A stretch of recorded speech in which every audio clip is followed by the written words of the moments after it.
all the train routes in the Baltic states. In the table of contents, and interestingly, the first 3 pages have been cut out.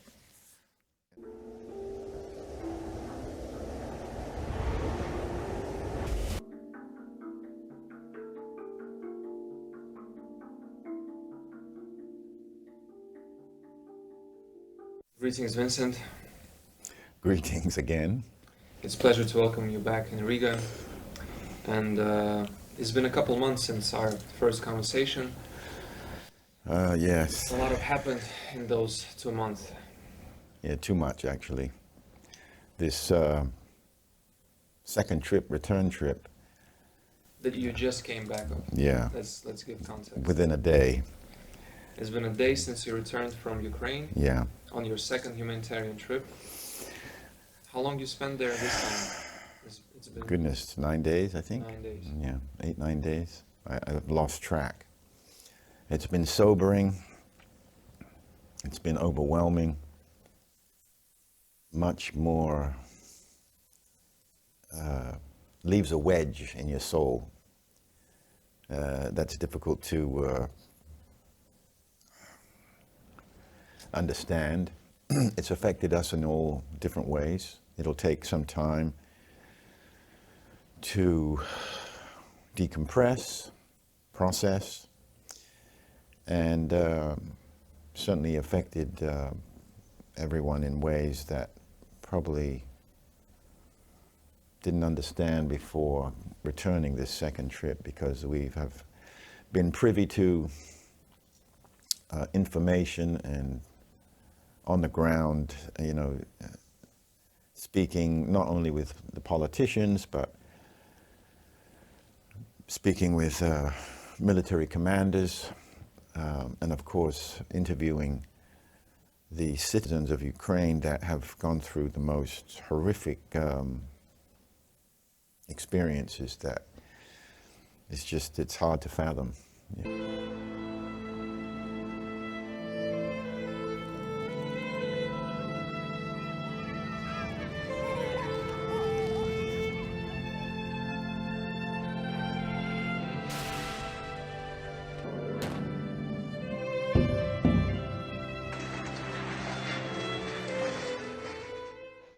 I understand this time you covered much more ground as well. Yeah, a lot more Names of the ground. locations that you probably visited. Yeah, very much so. Obviously speaking with the mayor of Bucha, Anatoly Fedoruk, mayor and deputy mayor of Irpin. I don't want to get the names incorrect. Yeah, Alexander Markushin and Julia, of course, Ukrainian member of parliament that you know. Alexei Goncharenko, is that correct? And then the deputy mayor of Kiev, Andrew Krishenko. Yeah, my goodness, it was so much in, I don't want to say little time, but it was just so much information, so much compacted into those 8 days that it's just, it's very stressful. The traveling, the driving, the non-sleeping, and it affects your immune system, so. And then, of course, listening to the stories of just sheer horror. So it's a lot. And I have to say, I think it affected Yanis in ways that he didn't realize, he wasn't prepared for, I've seen, no matter how many times, I've witnessed things like this before, but it still doesn't prepare you no matter what, because every situation and experience is different. But Yanis had a hard time. We all did. You can't help, I don't care how tough one thinks they are, how in you are, how much armor you place around you before you step in. You know, you kind of mentally, physically prepare yourself. Okay, this is going to be tough. Put the armor on. You know, change into that chameleon, whatever you have to do. But still, can't help but feel empathy and compassion, just humanity for women and children, you know, that have been terrorized. So you cry every day. Yeah, so it takes a lot out of you. It's a different emotional environment there. Yeah, and for someone to come from a completely different world and to witness it and not to have even some sort of you know, background understanding or background, you know, emotional exercises. Yeah, I can call them this way. Yeah, it's brutal. Yeah. Shall we then, because you met with some high-ranking people, you got the information from first hands. Shall we somehow structure this into what you would like to share with the public? What you consider to be very important for public to know? Maybe some things that you want to open up about? And, Sure. I always feel, for me, this is a personal thing. The theater of war is now 4.5 months. It has changed dramatically and will change again in the course of time. For me, though, I think it's always about the effects that it has on the citizens, the men, women, and especially the women and children. Children, of course, they are innocent, and the long-term effects it will have on them. In fact, it's a psychological effect that encompasses an entire generation. And as you know, you were a young boy in Chechnya, so you know the effect it has over time. And it stays with you forever. The one you can't even put your finger on and say what it did to you. Yeah, of course. We were in Bucha, and a woman who was traveling with us, who was the head of the kind of city council, she said, would you like to visit a woman whose husband was executed by Russian troops? We can interview her and video and record. I said, really? I said, I don't know if I feel comfortable with this. And after much debate, she said, let me try to call her, because we were very close, you know, and see if she would be obliged to speaking. Finding out, though, this woman, her name is Irina Abramova. She was interviewed a lot, BBC, New York Times. So her story is out there. Well documented. Yeah. I said, okay, fine. I said, but no videoing, no. Again, after much debate, I said, please ask the woman if she's okay. I said, I do not. She's gone through hell and back. But Irina was very, you know, she said, I don't care if I have to tell the story 1,000 times. The world must know what's happened. So we got to her home. She came out, greeted us. She unlocked this kind of, it's all now her home. What used to be her home has been fenced off in this kind of green corrugated iron, you know, sheeting that's around it. So she opened a gate with a padlock to nothing, to rubble. All you saw was stone, parts of stone walls that used to be her house.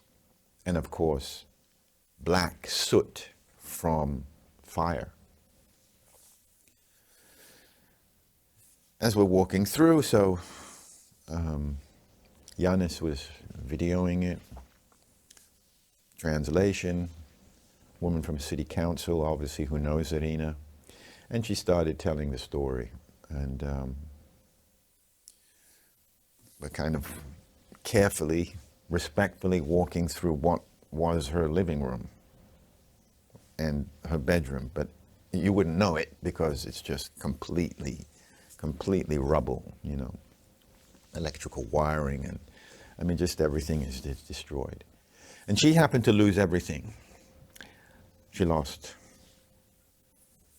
money she had, of course, personal effects, clothes, furniture, birth certificate, passport, any form of identification that would name her Irina Abramova. Russian troops came to the house, grabbed hold of her husband, tore his shirt off, tried to find, I guess, some kind of military insignia saying that he was a troop, you know, from a tattoo or something. There was nothing, of course, because he'd never served. They then grabbed him by the scruff of the neck, took him around outside the house to the corner of the road. So the house sits on the corner. It's like a corner house. So you have this kind of cross intersection of roads. Knelt him down and shot him in the head.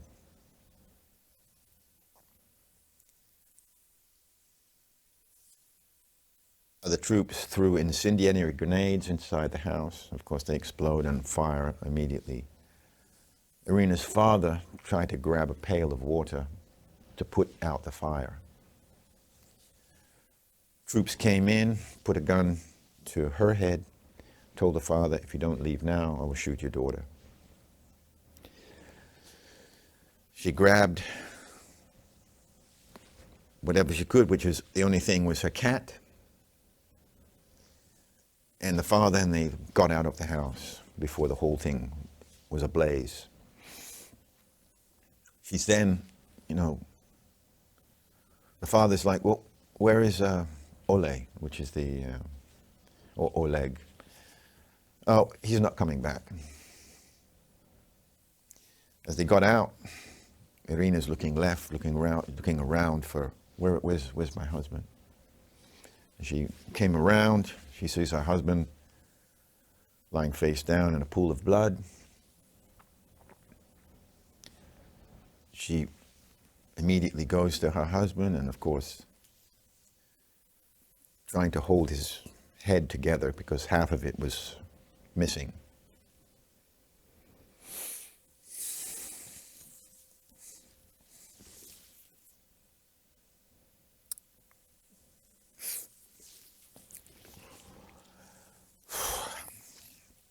The troops, they walked across the street. They took out a old retired couple, husband and wife, executed them. Irina begged for the troops to shoot her and her cat. As she told the story, yelling, screaming, shoot me, shoot me. After executing the neighbors, they sat down on the side of the pavement, drinking water from plastic bottles.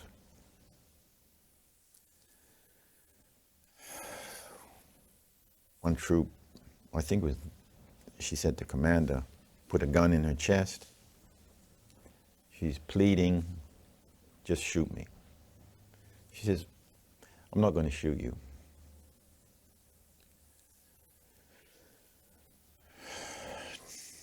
Day passed, of course. You want to bury your love of your life. They wouldn't let her bury her husband. And while they were occupying this region, which is of course on the outskirts of Kiev, you know, they left the body there decomposing for 1 month before, of course, they then left and she could finally bury her husband.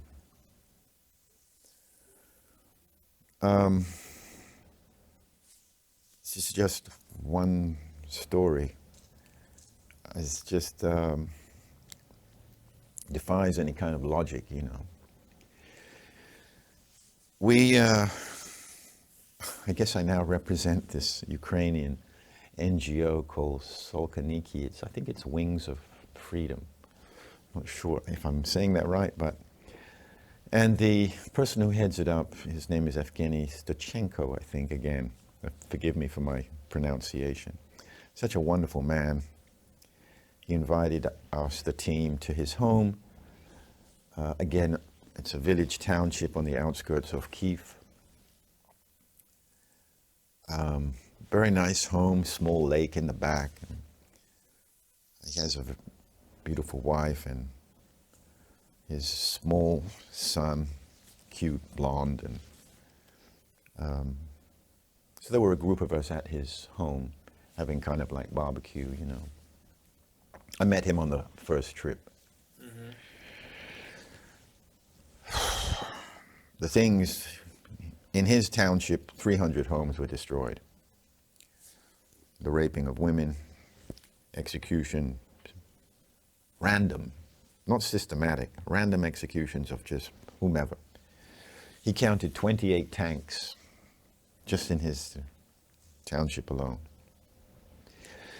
What happened initially, and like all military strategies from the West, from the US, when we saw satellite imagery of Putin's army amassing around Kiev, columns running for 10 miles, we thought, like everybody, shit, Russia's gonna just roll through Kiev in 2 days, 3 days maximum. Well, even the most smartest people were very wrong. In fact, they couldn't have been more wrong. In Ukraine, against a formidable enemy at odds of 5 to 1, not only in manpower and equipment there, they fought valiantly to hold them out of the city. Because once you take the capital, basically, you've got the country. So they held them outside for 1 month. And thank God they did, but at the same time, the atrocities that were committed while the Russian troops occupied the outer territories of these townships, you know, Bucha, Irpin, and so many. So in Evgeny's municipality, and I think he's on city council also, 300 homes who went to visit some of his neighbors. He literally saw the Russian troops going and walking around the house. You know, I don't believe in this whole luck. There's no rhyme or reason why someone lives, someone dies. You say, oh, luck, come on. It's not, obviously it wasn't his and his family's time, because the house to the left of him, completely destroyed. The house to the right of him, completely destroyed. They walked around the house, who knows what's in there. Insane brains. But yet they walked across the street, executed his neighbors.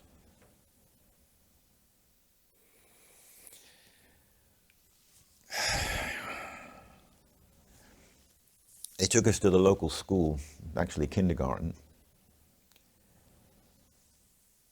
Now fenced off. The troops used it as a kind of base. Logistics planning, and then bringing their wounded. Once they left, they torched the place. They didn't blow it up, but it's completely burnt to a cinder inside. So,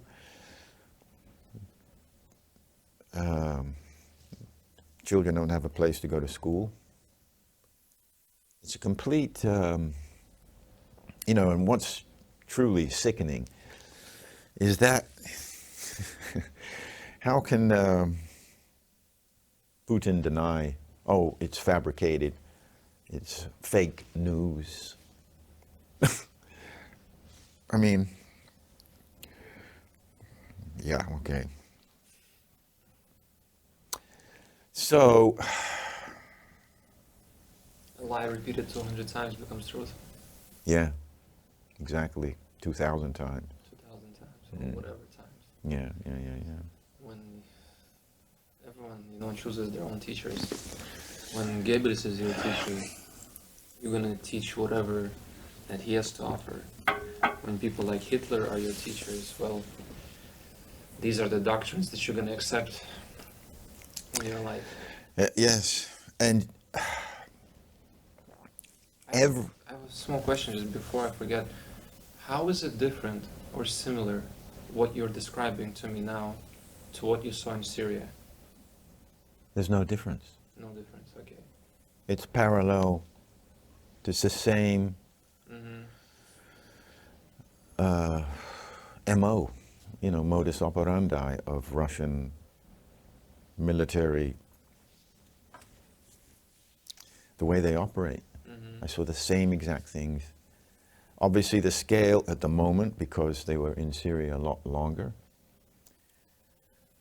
But I hope to God it doesn't turn out to some of the cities like Aleppo and Homs and Ghouta. But it's certainly looking a lot like it. Yeah. And they have used chemical weapons already. Yeah, I mean, the executions, random destroying of infrastructure, schools, businesses, terrorizing the people. There's nothing military strategic about this at all. This is just pure terror. And I think I took you off your topic. no, it's okay. The starvation of the country in terms of, limiting food, limiting gasoline, and all these types of things. Yeah, this is terrorizing the entire country. This is nothing military strategic about it. So yeah, it looks very much the way Putin's army and military, Air Force have raped Syria.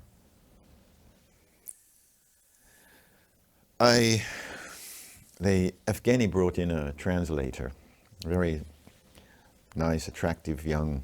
Every time you say Evgeny, I hear Afghani. Yeah. Evgeny. Am I pronouncing it right? But yeah, Her name was Nadia. She was brought in as a translator. She's an English teacher. And she was very nice and very sweet. And a day went by, and she was there for quite a number of hours, and she left. And I said, gee, I didn't even have time to say goodbye. And I thought that was, but she came back the next day, and as we're driving through, again outside of Kiev, she says, oh, over there used to be my house. I said, what do you mean used to be your house? She said it very offhandish, very nonchalant. It was as if her face was, as she's just offhandishly telling this, like, oh, I went to get a coffee, and had lunch. And she showed the photos of a home that was destroyed by tanks. As she was having lunch. As we were driving. She was telling us. Yeah, but her house got destroyed as Yes. she was getting coffee. Well, no, what I mean to say, she was telling it to me like we were sitting in the back of the van. It was so like... As a matter of fact. Thank you, yeah. It was just offhandish, like, and then she showed me the photo. Oh, this is my house, what used to be my house. Rubble again. Oh, and the Russian troops executed my grandmother.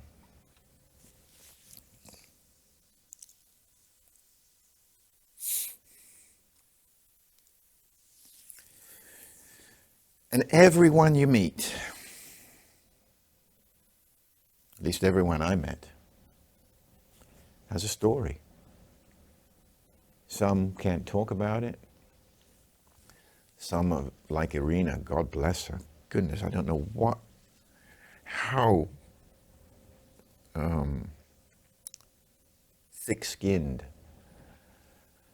Because looking at her telling the story. I think it's even the thick skin. I think it's the ability to collect every broken piece of you back together and just to patch it up. Yeah. And just to hold on to it somehow. The pain on her face was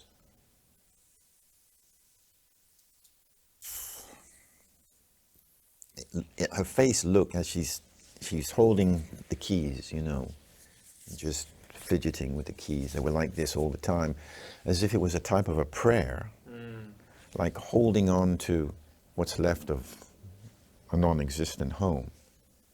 But just holding on, fidgeting with the keys and telling the story, and her face is twisting and just expanding and contracting, and just looking like the twisted metal and rubble and stone and rock that's at our feet. And yet she's able to tell the story. And God, I just, you know, Giannis, he's just Drifted. Tears. And you look away and you're like, good God, she's holding it together. We're falling apart here.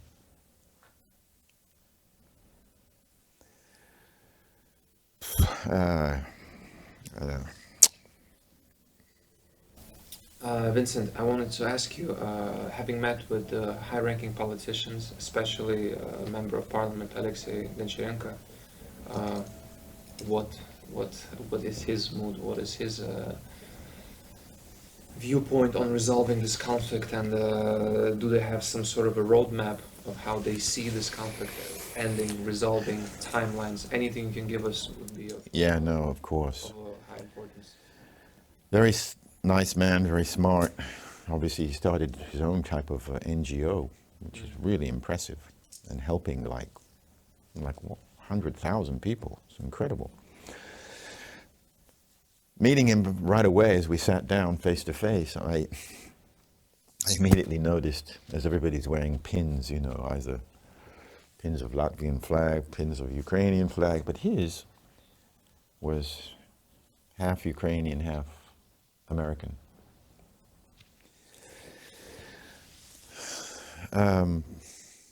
One thing that struck me was the fact that Ukraine must, above all else, keep getting the aid, and especially the military hardware, equipment. It must keep getting it. Because if Ukraine don't decisively win this and kick out Putin's army, because they are occupying Ukraine right now, if they don't decisively win, they're going to roll over into the Baltic states. And I think, of course, you know, Maris, Kalvis, Yanis, being from here, from Latvia, just kind of, it's close to home here. You know, the first few weeks, of course, this is what everybody thought. If he could take Kyiv in 2 to 3 days, then he can take the Baltic states in a couple of hours, you know. Hasn't turned out that way, and thank God that Ukraine is putting up a hell of a fight. I've never seen such amazing unity, solidarity, and just the power of the people. It's absolutely mind-blowing. It's a testament of their will and tenacity. Everyone I spoke to, including the MP, this is from military across the board, politicians across the board, the people I personally met with, face to face, no surrender, no capitulation, no compromise, under no circumstances.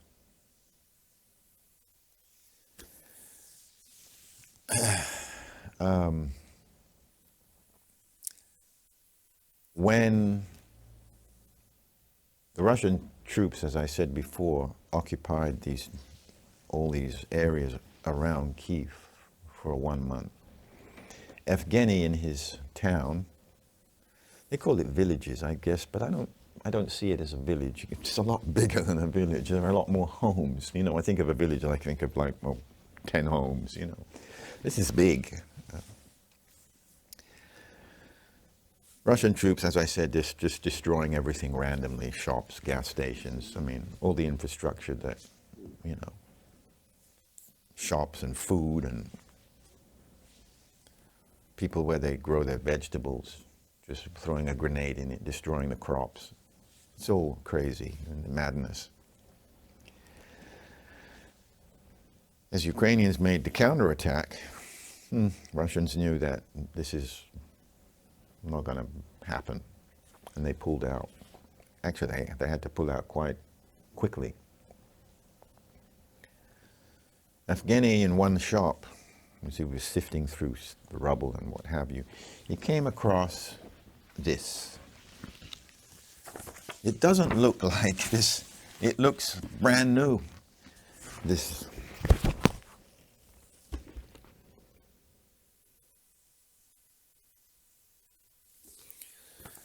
What is interesting about this? The inside, the copyright is 1999. The binding is brand new. People I've spoken to, they weren't using this material in Russia back in 1999. This is what, 23 years ago? So this was put together. This is a topographical maps of all the train routes in the Baltic states. In the table of contents, and interestingly, the first 3 pages have been cut out and not pulled out like, you know, you tear out something. No, they've been purposely cut out with like an X-Acto knife. In table of contents, the 3 countries are Belarus, Azerbaijan, Armenia. All those 3 countries are kind of tied to Russia. But the others is all the train routes. And this is, as I said, topographical. It's not something you buy in the shop. Mm-hmm. Where was this found? This was for Latvia, Estonia, and Lithuania. This was found in the shop near where Evgeny resides. So the troops were occupying, as I said, this particular area. Oh, okay. Yeah. When you say he found it at the shop, it sounds like he went and bought it. No, he was finding it. He found it fallen over on the side. Yeah, as the remnants of the Russian army. This is the Russian army document. Now, why did they have this? Well, any common sense would say they believe they're going to take Kyiv in 3 days. This is next. This is next. It's going to be on your doorstep. You're not going to carry a big book around this, or like this, unless you have more intention to move further inside, which has always been the question mark from the very beginning. I've always said that Putin wants everything back the way it was before. My colleagues in the States, even the United Nations, said, no way. I said, come on, read between the lines. Don't act like, you know, neutral here. Try to stand on the have an opinion, you know. Especially when it's this black and white. Read between the lines. Did they just, I'm going to leave it to let, you know, no, I don't believe that either. Don't carry around something like this. And this is something that probably a commander would carry, not a foot soldier. Not even an officer would carry this. No way. So, getting back to what the member of parliament, Ukrainian member of parliament said, you know, and he just recently attended, as he said, G20 summit with Prime Minister Boris Johnson, who now has resigned as this past few days. I think it's only apparent of what Putin wants. And, you know, deniability, which is always the case so many times. No way. Let's just be reactive instead of proactive. This is crazy. If this is the mindset, let's say, of the Baltic states. And then NATO, right? How would NATO respond to this? I don't know. I really have no idea. So this is a serious situation here, more serious than ever. We, after bringing supplies to Lviv, then 7-hour drive to Kyiv, bringing more supplies. You know, we had space in the vehicle for 3. We were actually supposed to bring a doctor, Latvian doctor, from Kyiv, who was volunteering there. Mm-hmm. He had a patient, very, very serious, and he needed to bring him back to Latvia for further medical attention. But with the time and everything, he needed to get back much quicker. So we had space in the back of the vehicle for 3 passengers. So we picked up a family in Lviv. And the father dropped off his wife, Alonia, and 2 sons. Maxim is 13 and Makar is 8. They live north of Lviv in Lutsk. I think that's the pronunciation, right? 2 hours from the Belarusian border. This is now their 2nd time leaving Ukraine. The first time was right when Russia invaded. He got them out. He rented a small apartment right here in Riga. They were gone for 2 months. They came back. Now with this past week and news about Putin rearming Su-25 fighter jets of Belarusian Air Force with the Icelander tactical nuclear weapons. When asked, why would you be doing this? Well, because, you know, US and European forces in NATO are now gathering on the border of Poland, Belarus. So not interested in his whys? No. No. So with that, another amplification of another level of threat. Andriy got to get the family out. It's too close to the Belarusian border. Whether the insanity of both these leaders, Lukashenko and Putin, decide to do something how much more insane, but it can be a lot more. Or even just sending troops across the border, you know. Andriy's like proactive. No, got to get the family out. And of course, Andriy is now, his job was not with the military at all, but he's now working with, you know, the repeaters, technology of computer,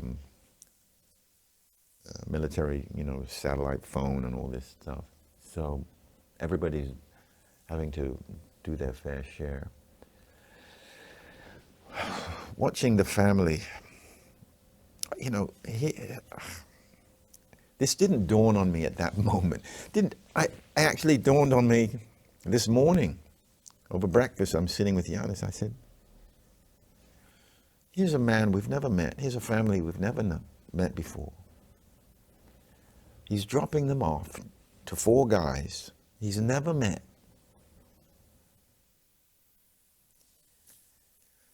We could be whomever, his wife and his beautiful children. Maxim is a talented ice hockey player, you know. And when I told him, tried to break the ice a little before the moment where they're having to say goodbyes, which was just bloody brutal. I said, oh, you know, I showed him a photo with me and Jackie Chan, you know. He looked at it, it's like, his eyes were like, it's like, I said, you know, and then I showed him more photos and was explaining, you know, what? You know, he's smiling and kind of just like in awe, you know. You made him feel secure. Yeah. The moment of smiles was brief. Because I had to say goodbye, I had to get on the road, and you saw the family, the father clutching, you know, onto his family, his wife, his two sons. They were like in this circle.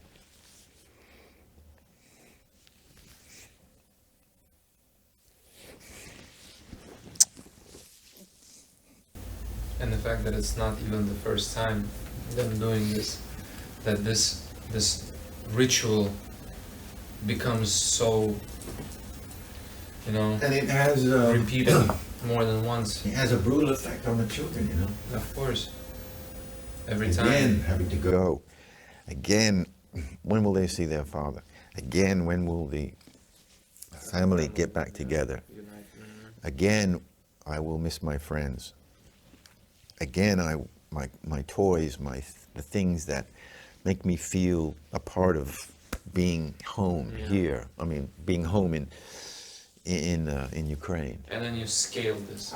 You take this little situation that you saw, this little family goodbye in one family, and then 40 million people. And how many- 44. 44, I apologize. No, How don't. many stories like this?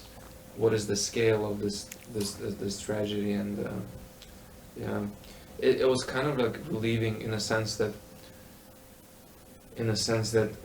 to see the people are so, that their spirit is so strong, that 3 million people returned. Yes, I was shocked. out of the 7.5. When I saw this, I was Yeah. shocked. I'm like, wow, what kind of love you need to have for what you call your home. This for is what also, you call this your is mother. true, but let's put things in perspective a little. I understand the situational thing. I understand that not everyone has chances to find a good job, to find Yeah.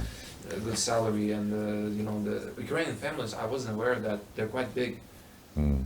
I didn't know that they have this kind of like more Eastern, Middle Eastern approach to it. Right. It's a very common thing to have many families. Actually, I met a Ukrainian family just across my restaurant, and there are 10 kids. When I was told that, I was shocked, and I'm like, wow. Immediately, my first question was, from same parents, and the response was like, of course from same parents. Like, well, like I almost met with a little bit sort of like not an aggression, but like I think I insulted them with my question a little bit, but I hope not. But which really surprised me. So their family values, they're very very alike to the ones that I'm used to. Yeah. And I respect that. Yeah, one of the things also, why a lot of women and children, mothers who've taken their children back. I have a colleague, his name is Heath. He has a really, really big NGO that's... Cheers, friend. Yes. Yeah. I know. Yeah, of course. So yes, his, doing some amazing stuff in Warsaw. But as, he explained... With the guest houses for the Ukrainian refugees. I think like over 600, so far. Mm-hmm. But as he said, it's very difficult in many ways for the mothers to find jobs, because you find a job, but you have young children. How do you take care of your young children if you're working? You can't. You can't leave them by themselves in a foreign place. That is a language you don't speak. You have to hire a nanny, like all Yeah, of these. I mean, You have to find a how do you kindergarten. can't do that. lot of The logistics and everything is just, and it would be one thing if there's, oh, it's a few hundred people, 1,000 people, you could handle it. Yeah, there's 400,000 in Warsaw alone. So, in many ways, yes, many families have gone back to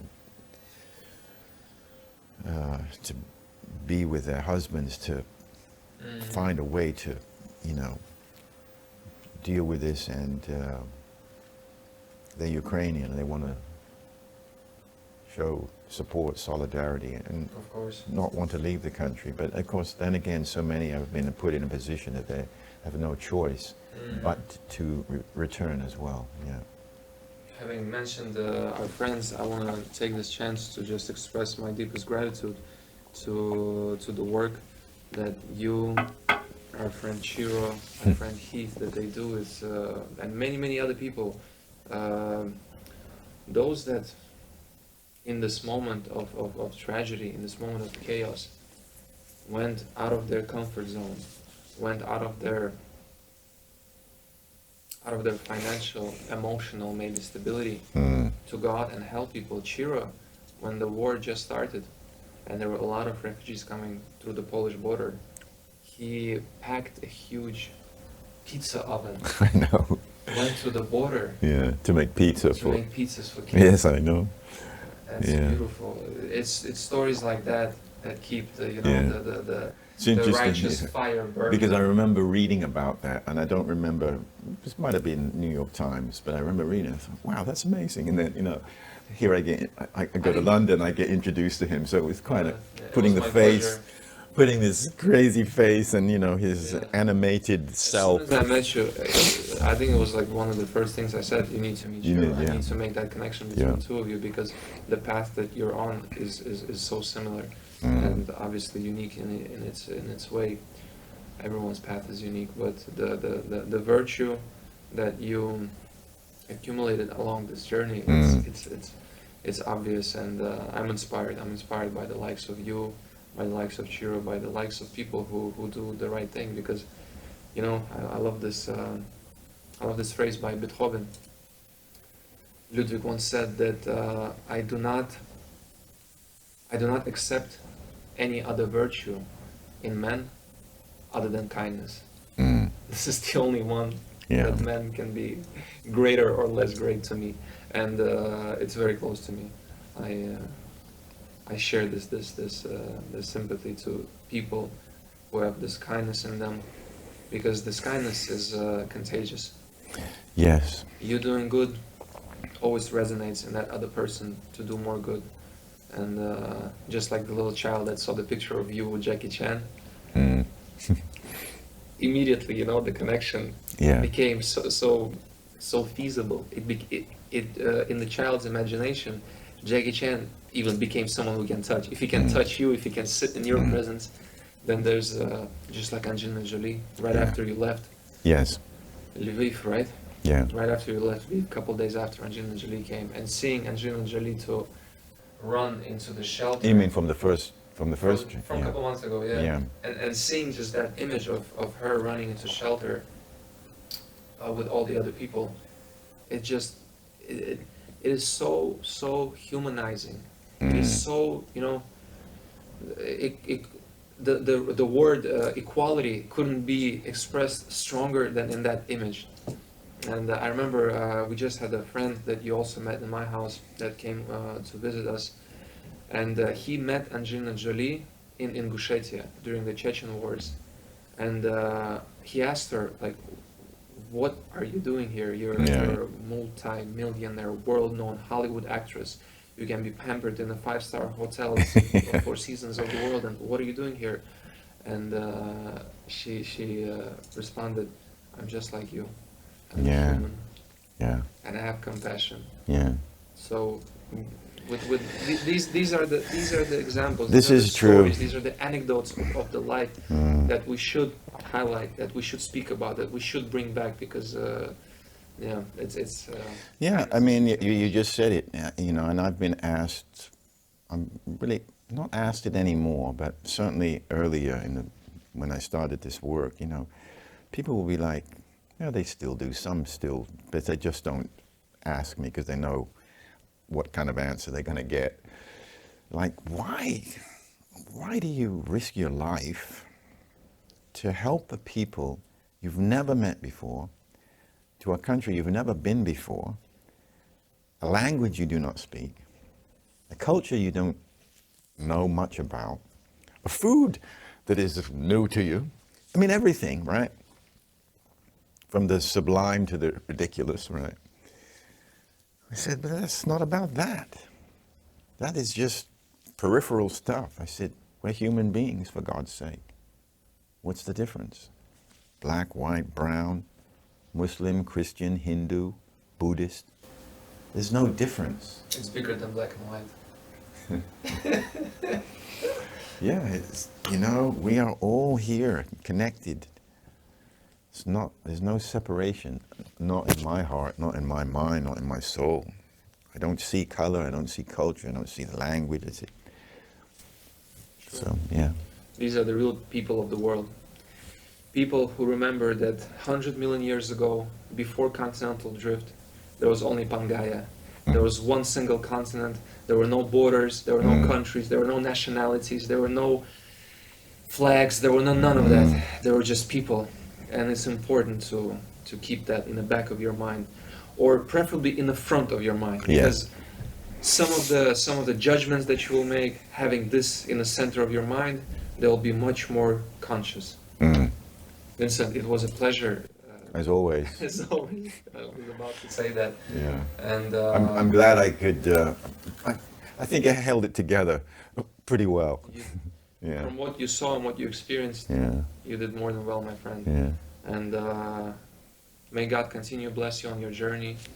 I'm sure there are many more good deeds that you will accomplish in your life, and it will be my honor to be next to you, to document it, to help you and assist you in any way that I can. And it was yeah, we just have to, you know, to the Ukrainian men, women, and children, God bless you, keep you safe. Let this war, the madness, the insanity of this war, and the tyrants who make the decisions, let it stop, cease. I saw much more of Ukraine this time. What a beautiful country, what a beautiful city Kyiv is. My goodness, I was thoroughly amazed. And the people, the fashion, the music, the art, the architecture. Yeah, it will live again. Thank you.